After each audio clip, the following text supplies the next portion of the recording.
Hello students, good morning. चलिए आज नए टॉपिक की बात करते हैं नए दिन के साथ। तो आज का जो नया टॉपिक आपका रहेगा वो रहेगा dams and hydro electric power projects in Jammu and Kashmir. तो इसका पार्ट 1 करवाऊंगा मैं आज और पार्ट 2 करेंगे हम मंडे को। तो स्टूडेंट्स आज हम पार्ट 1 की बात करेंगे, लेकिन उससे पहले जो मैंने कल आपको एमसीक्यू दिए थे उसमें मैंने एक लास्ट में एमसीक्यू आपको दिया था, what is the meaning of spring.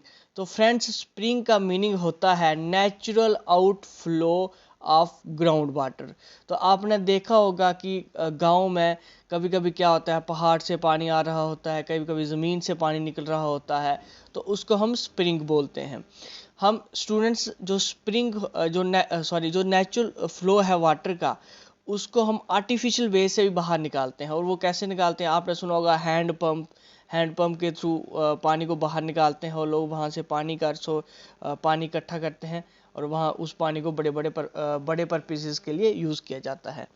और दूसरी बात, जो कल के एमसीक्यू मैंने एक चीज़ आपको बताई थी कि जो तावी है, तावी पंजनंद में आती है, ऐसा वो रॉन्ग था, वो मैंने गलत बताया था।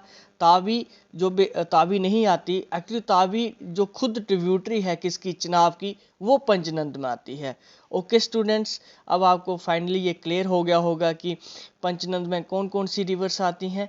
पंचनंद में आती है आपकी झेलम, ब्यास, रावी, सतलुज और चिनाब। ओके स्टूडेंट्स, तो चलिए अभी इसी को एक लेक्चर सीरीज को आगे बढ़ाते हुए आज हम बात करेंगे dams and hydro electric power projects in Jammu and Kashmir. तो स्टूडेंट्स, आपको एक चीज़ तो पता है कि हमारी स्टेट में जो वाटर है वो अबंडेंस में है, ठीक है।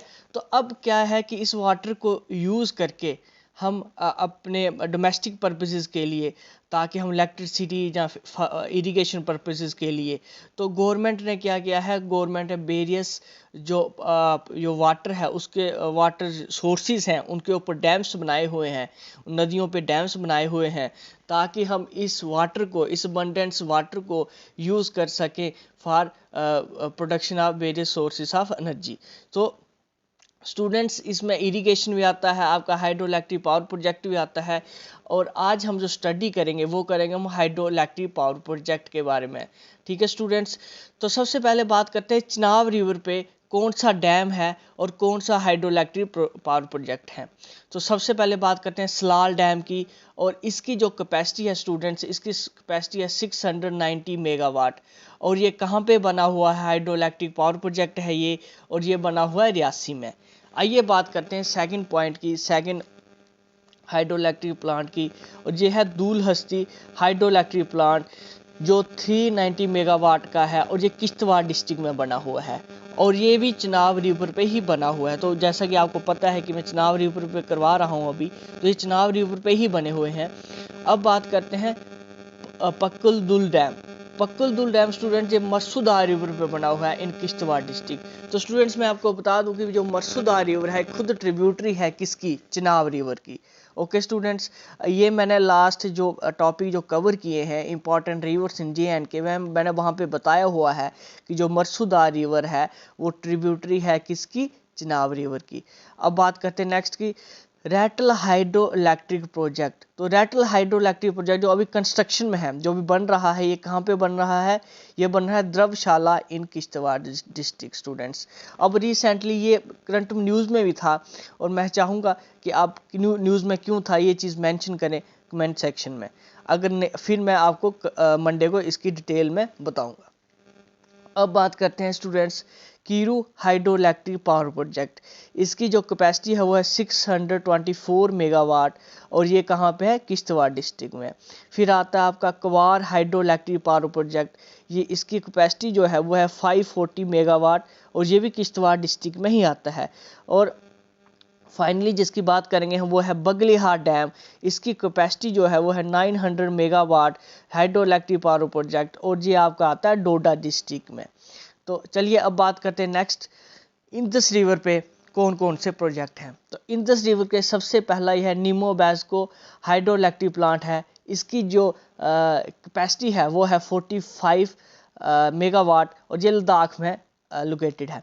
अब दूसरी बात करते हैं चुतक पावर स्टेशन। स्टूडेंट्स, ये बहुत इंपॉर्टेंट है, ये अक्सर पूछा गया है एग्जाम्स में जो लास्ट ईयर के एग्जाम्स हुए हैं JKSSB के, उनमें ये पूछा गया है, और ये है 44 मेगावाट का, और ये सुरू रिवर पे है।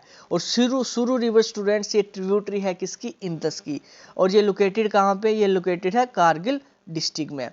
अब बात करते हैं स्टैकना हाइड्रो इलेक्ट्रिक प्रोजेक्ट की, ये सबसे छोटा है, और ये कहाँ पे है, ये है 4 मेगावाट लेह में। तो ये थे इंदस से। अब बात करते हैं झेलम। तो झेलम स्टूडेंट्स आपको पता है कि झेलम जो है ये श्रीनगर में है, और ये स्प्रिंग वेरीनॉक से निकलती है। तो इसमें सबसे पहले आता है Uri dam. Students Uri dam के 2 प्रोजेक्ट हैं, लेकिन जो उरी डैम है ये अलग अलग, आपको पता है अलग अलग प्रोजेक्ट में बंटा हुआ है। तो इसमें बात कर लेते हैं उरी डैम में। सबसे इसकी जो इंस्टॉल्ड कैपेसिटी है वो है 480 मेगावाट की, और ये बना हुआ है Jhelum river in Baramulla district of Jammu and Kashmir. ठीक है स्टूडेंट्स। अब बात करते हैं Kishan Ganga hydro electric plant की। तो ये कहाँ पे है, ये है बांदीपुरा में, और इसकी जो इंस्टॉल्ड कैपेसिटी है वो है 330 मेगावाट। तो ये दोनों जो हैं वो झेलम पे बने हुए हैं।